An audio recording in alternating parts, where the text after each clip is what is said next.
Olá a todos! Nesse vídeo, iremos apresentar o trabalho final de bases conceituais da energia. Mundo sustentável.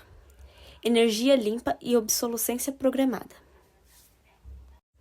Ao longo do vídeo, iremos abordar tópicos como a energia, o que é energia, demandas energéticas, a energia utilizada devido ao consumismo, e o consumismo gerado pela obsolescência programada.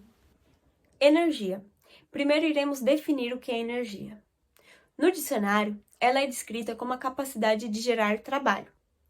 Sabemos que a energia está em muitas coisas à nossa volta, contudo não conseguimos tocá-la nem vê-la. A energia, por exemplo, está no fogo, que gera calor, ou no alimento que comemos, que nos ajuda a nos movimentar, ou ainda na caloria que um cavalo possui, que ajuda ele a se movimentar e, consequentemente, movimentar uma carroça ou uma biga. Ou ainda no moinho, que com o movimento da água consegue moer grãos, por exemplo. Outra informação importante é que a energia não pode ser criada nem destruída, apenas transformada, transportada, transferida e armazenada. Por exemplo, se temos uma turbina eólica, a energia cinética do vento move as turbinas, transformando em energia mecânica. A energia mecânica é transferida para a rede elétrica e transportada pelos cabos até as nossas casas. Chegando na nossa casa, quando a gente carrega um celular, por exemplo, a gente está armazenando energia. Muito importante salientarmos que existem diversos tipos de energia que podem ser transmitidas de diferentes formas. Como, por exemplo, a energia térmica, emitida em forma de calor, ou ainda a energia mecânica, transmitida em forma de movimento dos corpos. Temos também aquela nossa conhecida energia elétrica, baseada no movimento de elétrons, criando correntes elétricas. Temos a energia das substâncias, ou melhor, energia química, que está no petróleo, por exemplo, ou em alguns outros combustíveis, ou até mesmo no nosso alimento, que nos ajuda a manter energizados para cumprir as atividades do cotidiano. Temos também a energia nuclear, baseada em reações nucleares de alguns átomos específicos. E, por fim, a energia eletromagnética, que são energias de ondas rádios, raio-x, ou micro-ondas e infravermelho. Essas ondas também estão no micro-ondas da nossa casa, que nos auxiliam aquecendo as moléculas de água dos nossos alimentos e, consequentemente, aquecendo a nossa comida. Fontes de energias renováveis possuem em abundância na natureza, além do baixo impacto ambiental, como, por exemplo, a energia solar, que utiliza a luz e o calor do sol, e energia eólica, que utiliza a força dos ventos. Já as fontes de energias não renováveis, elas possuem uma reserva limitada na natureza e, por mais que seja possível essa renovação, o tempo de renovação é de milhões de anos, como, por exemplo, o petróleo e o carvão mineral. Energia sustentável e energia limpa. A energia sustentável é quando há um equilíbrio entre o consumo e a produção de energia, ou seja, uma determinada quantidade consumida em um período, ela deve ser compatível, deve estar alinhada com o tempo que a natureza utiliza para repô-la novamente. Além disso, de ter um alinhamento entre o âmbito social, econômico e a preservação do meio ambiente. Já a energia limpa é uma energia que emite menos poluentes ou até mesmo que não emite nenhum poluente comparando com outras mais comuns. E no documentário Planeta dos Humanos, há uma parte em que o Michael Morrow vai para um topo de uma montanha com um grupo de pessoas para verificar aquele local que foi desmatado para a construção de um parque eólico. E ele questiona a um dos integrantes do grupo se eles chamaram o ambientalista Bill McKibben para analisar aquela situação de desmatamento. E no exato trecho de 20 minutos e 22 segundos, a moça responde que para o Bill, para o ambientalista, toda energia renovável é uma boa opção. E essa fala dela é muito boa para uma reflexão, porque se pararmos para pensar de fato, toda energia renovável é uma energia limpa, até porque ela emite menos poluentes do que as energias não renováveis. Porém, nem toda energia renovável é uma energia sustentável, porque para ser uma energia 100% sustentável, ela tem que estar alinhada no âmbito social, no âmbito econômico e na preservação do meio ambiente. E é até difícil pensar em uma energia 100% sustentável no cenário atual, porque ela teria que estar alinhada com esses âmbitos falados anteriormente. E podemos utilizar como exemplo a energia hidrelétrica, que ela é uma energia renovável, pois utiliza a força da água, mas a usina hidrelétrica, ela desvia o curso do rio, prejudica a fauna e a flora, além de trazer um risco para a população que mora ao redor da barragem. Um exemplo é a barragem do Carioca, em Minas Gerais, que em janeiro de 2022 ela estava com risco de rompimento. E por mais que a barragem ela já tenha tido sua estrutura reforçada, só a possibilidade de romper já é um risco e traz uma preocupação enorme para os moradores. Então, nesse documentário Planeta dos Humanos, ele várias vezes clica na tecla de que nem toda energia renovável ela é sustentável e nem toda energia renovável é utilizada para alguma coisa sustentável. O que é a demanda energética? De uma maneira conceitual, a demanda energética é a quantidade máxima de potência que um sistema demanda por um certo período de tempo. Na prática, a demanda energética é uma relação da curva de oferta e procura. A partir disso, é possível observar a demanda energética por um viés econômico, uma vez que, quanto maior a procura, maior o valor associado a ela. Quanto menor a oferta, também maior o valor associado a ela. Ao relacionarmos a demanda energética com a economia, é possível também relacionar um aspecto social, uma vez que quem possui maior poder aquisitivo também terá uma maior demanda energética. O gráfico ao lado nos mostra que o consumo energético aumentou de maneira geométrica com o passar dos anos. Logo, a demanda aumentou de uma forma expressiva. Da contextualização anterior, é possível nós relacionarmos dois indicadores com a demanda energética. O primeiro é o PIB. O que é o PIB? O PIB é uma somatória das atividades econômicas realizadas dentro de um país. Ou seja, ele consegue nos indicar as riquezas que um país possui. E o outro indicador é o IDH. O que seria o IDH? O IDH é um indicador da qualidade de vida, uma vez que ele relaciona a longevidade, a educação e a renda dos cidadãos de um país. Logo, é possível compreender como está o desenvolvimento desse país. Na tabela ao lado, nós temos uma relação entre energia e PIB, sendo que quanto maior a demanda energética de um país, maior o seu PIB, uma vez que quanto maior energia ele puder investir para produzir, mais ele terá riquezas. Entretanto, essa relação de riquezas e demanda energética é questionada no gráfico abaixo, uma vez que países ricos consumiram muita energia para poderem se desenvolver e alcançarem altos índices de desenvolvimento humano. Contudo, no gráfico está explícito que a partir de certo ponto não há mais necessidade de tanto consumo energético para um país se desenvolver, uma vez que países como Estados Unidos e o Canadá demandam muita energia, porém o seu IDH não está crescendo conforme o seu consumo energético. A partir dessas inferências, conseguiremos criar possíveis relações e compreender a necessidade e o desejo humano com a energia, uma vez que, se as necessidades básicas já estão supridas, Por que o aumento constante da demanda energética? Matriz energética do Brasil. Matriz energética é basicamente um conjunto de fontes disponível em determinada região estudada para suprir a necessidade de demanda de energia.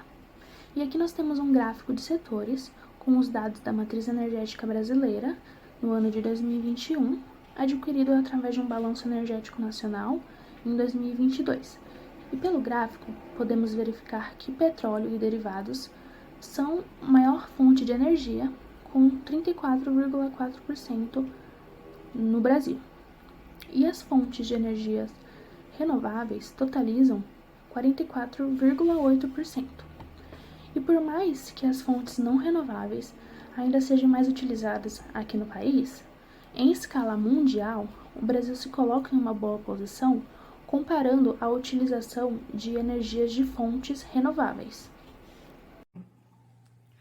O consumismo é uma compulsão que leva uma pessoa a consumir de forma ilimitada e sem necessidade. E ela pode ser influenciada por diversos fatores, como a mídia e até mesmo os famosos blogueirinhos. Isso tem uma relação direta com a energia, pois quanto maior a demanda por produtos, mais esse produto precisará ser produzido. Logo, mais energia precisará ser fornecida para sustentar toda a cadeia produtiva da fabricação do mesmo. Porém, temos um limite de quanta energia pode ser fornecida. E a continuação desse processo demandará a construção de cada vez mais usinas e de diferentes formas de transformar a energia, seja ela vindo da solar, da eólica, da hidrelétrica. Porém, há muitos impactos que podem ser causados por isso. Os impactos ambientais são um ótimo exemplo. Com a demanda por produtos cada vez mais alta, mais recursos naturais precisam ser extraídos para a fabricação de tais. Com isso, a degradação ambiental fica cada vez maior e mais acelerada, principalmente pela emissão de gases poluentes pelas indústrias, a contaminação da água e do solo. Há um estudo da World Wide Fund for Nature que aponta que são explorados cerca de 50% de recursos a mais do que o planeta pode repor. E além disso, outra consequência do consumismo é a produção de lixo. E o mais preocupante foi o excesso e o descarte incorreto de lixo eletrônico, pois o mesmo possui metais pesados como chumbo, mercúrio, cromo e cádmio, que podem contaminar a natureza e nós humanos. Há também o impacto psicológico, pois muitas pessoas associam um sentimento de alegria com obter algo novo. Isso realmente pode se tornar uma doença, e ela se chama oneomania, que é o desejo de possuir ou de ter algo reprimido. Então, consumir e possuir produtos novos vem como uma forma de alívio. Além do impacto direto no consumidor, há um impacto que é causado por toda uma cadeia produtiva até chegar algo nas prateleiras da loja, seja um celular ou uma peça de roupa. E o exemplo mais claro que temos disso é a indústria da moda, junto com as marcas de fast fashion e alguns escândalos que tivemos com o trabalho análogo à escravidão, sendo um dos casos mais famosos deste, a Zara. E além disso, há também o impacto econômico, que são a possibilidade de comprometimento financeiro familiar pelas dívidas adquiridas por meio das compras de produtos desnecessários.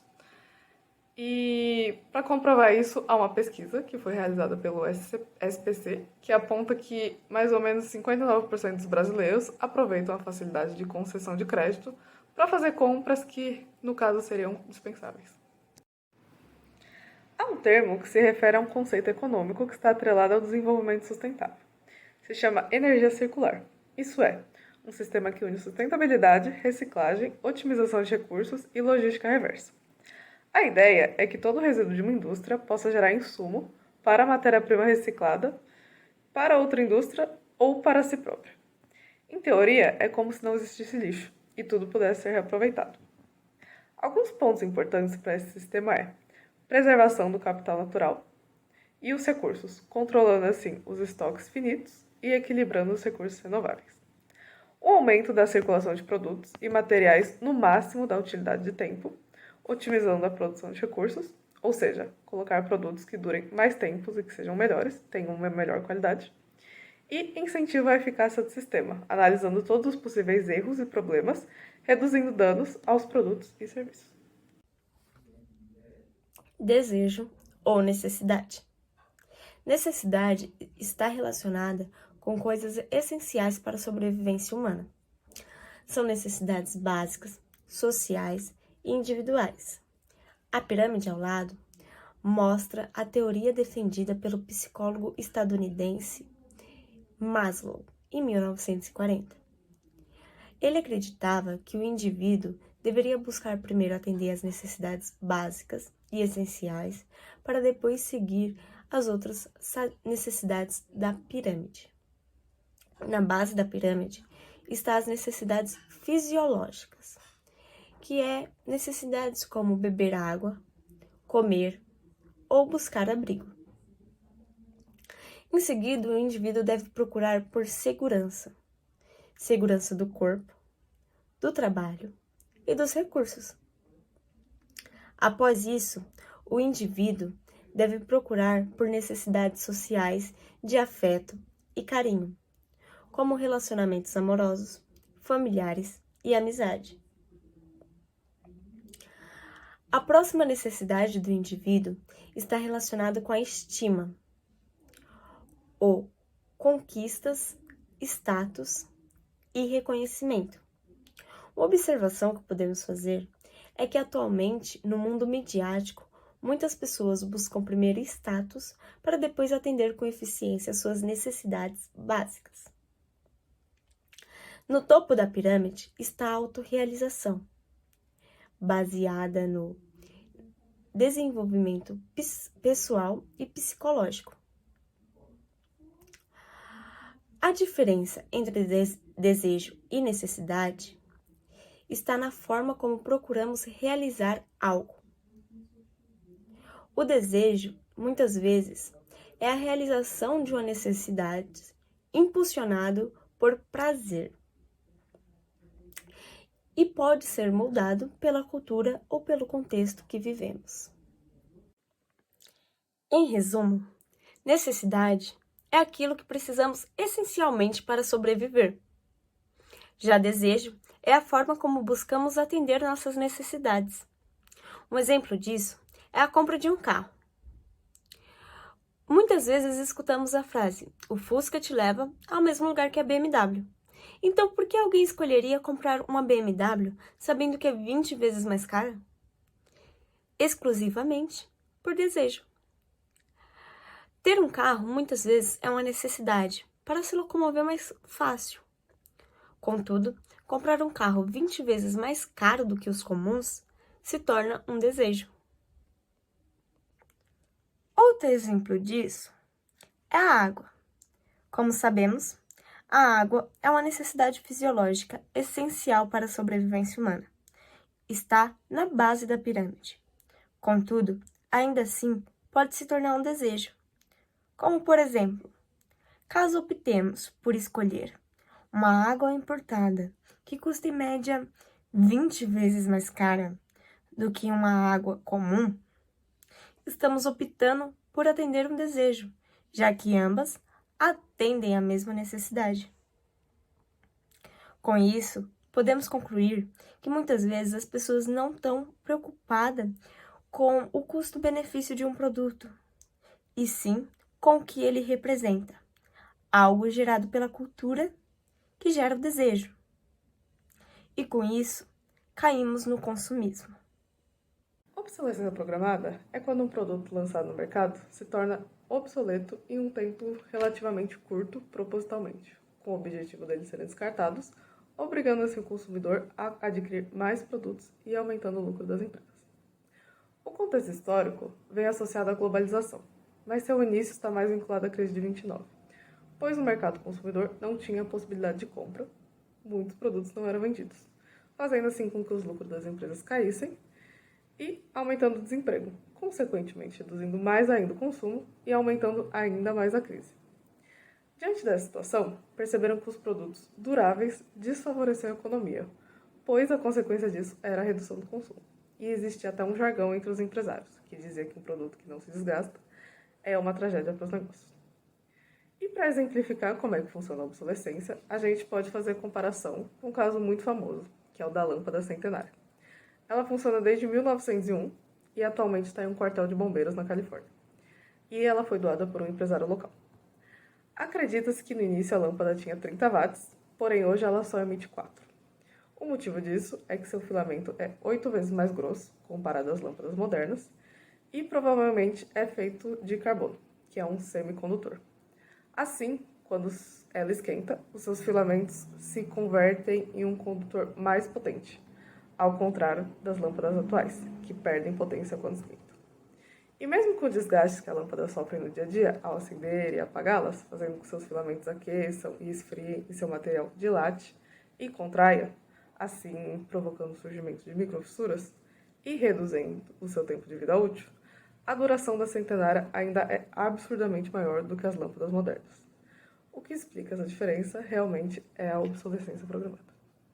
Podemos falar que a gente tem tipos de obsolescência. Temos a perceptiva, que é a ideia de que um produto está ultrapassado. Por exemplo, automóveis ou celulares.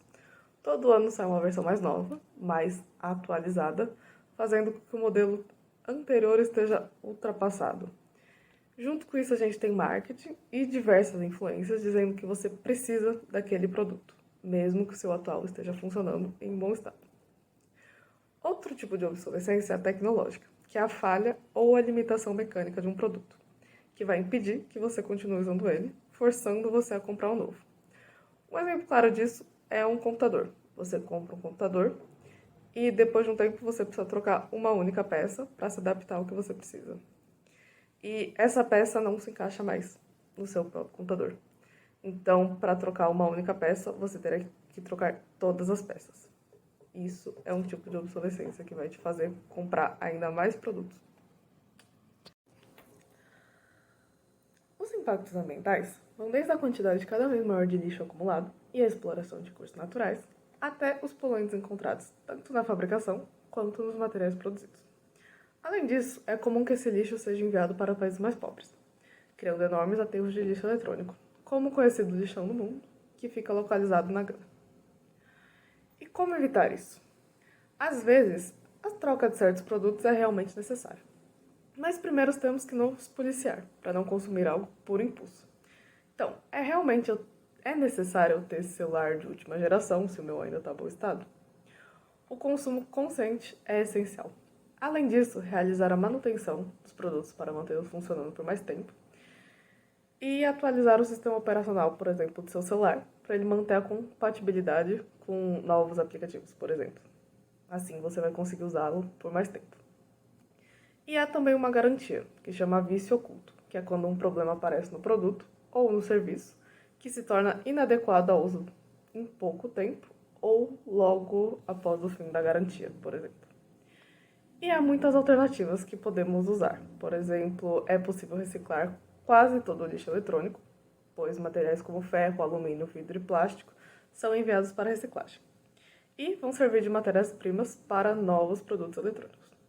E também há a Política Nacional de Resíduos Sólidos, que responsabiliza grandes empresas a determinar o descarte correto dos seus produtos.